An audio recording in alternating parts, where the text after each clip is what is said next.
Hi, this is a short video to give some very important information on the Dick Smith $1 million Wilburforce Award. Around about 200 years ago, slavery was legal. It had been legal for over 2,000 years. Powerful people claimed that the economy would collapse and even that the slaves would die of starvation if slavery was abolished. Good people like William Wilburforce showed leadership. Slavery didn't collapse. Capitalism boomed with the Industrial Revolution. Now we need good people like William Wilberforce today to help solve a serious problem, and that's our obsession with growth. You know how we judge everything is good if it's bigger, if we have more stuff. And by the way, it's not just population, but here in Australia, last year we grew at about 2.1% per year. At that growth rate, we'll have 50 million halfway through the century, over 100 million people in Australia at the end of the century, and in the short time that Australia's existed, modern Australia, about 220 years, we'll have over 1 billion people. And can you imagine the amount of resources we'd need to feed that many people? It's obviously impossible. So there's no doubt one day we have to stop growing. Now there's no doubt that my generation, people of my age, have benefited from years of economic growth. But if you accept that there's a finite world, you have to accept that growth can't go on forever. In fact, many people are claiming that we're sowing the seeds for our own self-destruction. And it's interesting, you'd think we should be wealthier and better off each year, but in fact, in many ways, we're going backwards in life. Here in Australia, our working hours seem to be going up all the time. Housing affordability, most young couples can't afford a house. When my dad and mum bought a house 50 years ago, mum was a housewife, dad was a salesman. Not getting a lot of money, they were able to buy a house with a backyard close to Sydney. That's impossible today. A young couple, both would have to work very long hours and they'd be lucky to buy a home unit. What's going on? You'd think as we became wealthier, we'd be able to work less. Now, let me explain what's happening. In the system of capitalism, it's an incredible system for improving productivity. In fact, every year or so, productivity improves by 1%, 2% or 3% because of our ingenuity and self-interest. I'm told that up until the 1940s that this extra productivity was used to reduce working hours. Otherwise, you'd end up with people out of work. And so the 80-hour work week, 60 hours went down to 40 hours, even 36 hours or so. But since about the Second World War, there's been a complete change. The extra productivity of 1%, 2% or 3% per year has been used to make more stuff.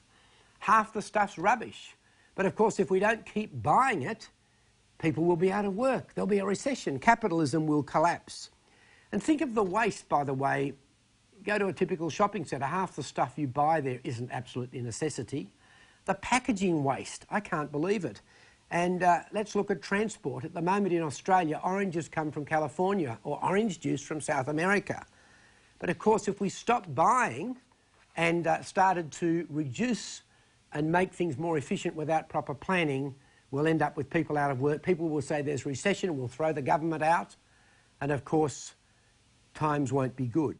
I have a feeling that in the simpler days, people were a lot happier. It's interesting, I've got lots of material things. I have to admit that I'm well off. I've got a boat, a few cars, a helicopter, a couple of houses, but I actually don't feel as happy as I did in the older days. I don't do as much bushwalking, which doesn't cost anything, which I love doing.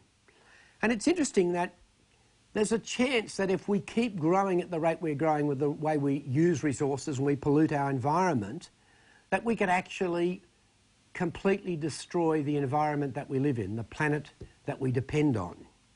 Prince Charles said, as we sleepwalk our way towards the edge of catastrophe, and there's a very good chance that this is so. So it's clear we can't always have constant growth when we're living in a finite world. Now, is it possible to fix that? Well, I think it is. We have to act quickly. In other words, to have prosperity without growth. There's so much waste, as I mentioned. Do you know what? Capitalism managed to cope with not only the abolishment of slavery, but very strong antitrust laws, and we call them trade practices laws in Australia, and of course very strong environmental laws. As long as there was an even playing field, capitalism would cope with it. Because the waste is so great and the efficiencies that can be gained from capitalism every year can solve a lot of problems. So can you imagine if we change to a system where there are laws that stop the growth in the use of resources?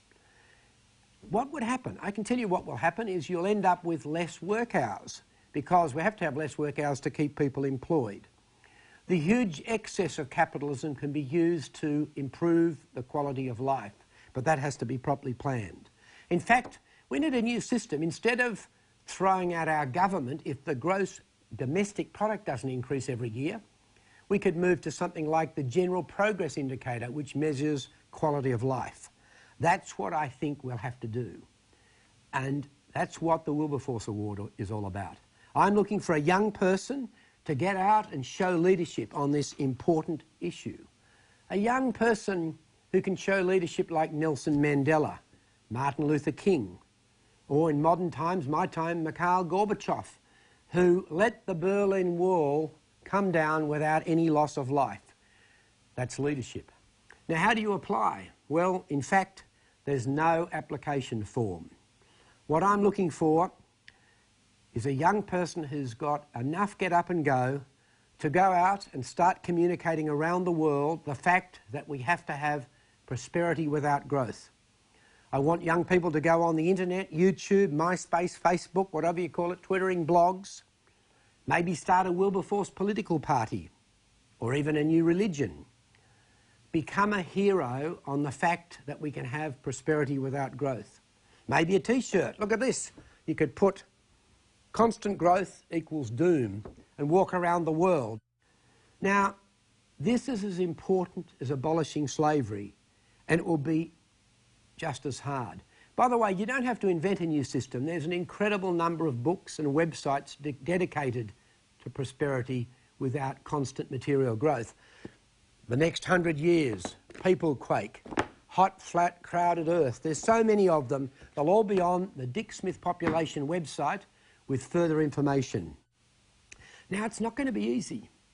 I'll tell you why. Because normally where you get the publicity for a new political movement or a new idea is in the media.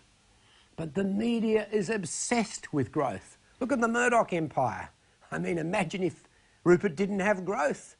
I mean, he's got another 20, 30 years, maybe, if he's lucky to live, and in that time he wants to grow his business as much as he can. So to actually get publicity in the Murdoch press, or in just about any of the capitalistic media about saying maybe we should look at a new system which doesn't result on constant growth of resources, it'll be very hard. But that's the challenge. By the way, it'll be possible because most CEOs, company chief executive officers and presidents, even though they are on a bonus for increasing the turnover of their business, making it bigger so they can get more money, they've also got children and grandchildren.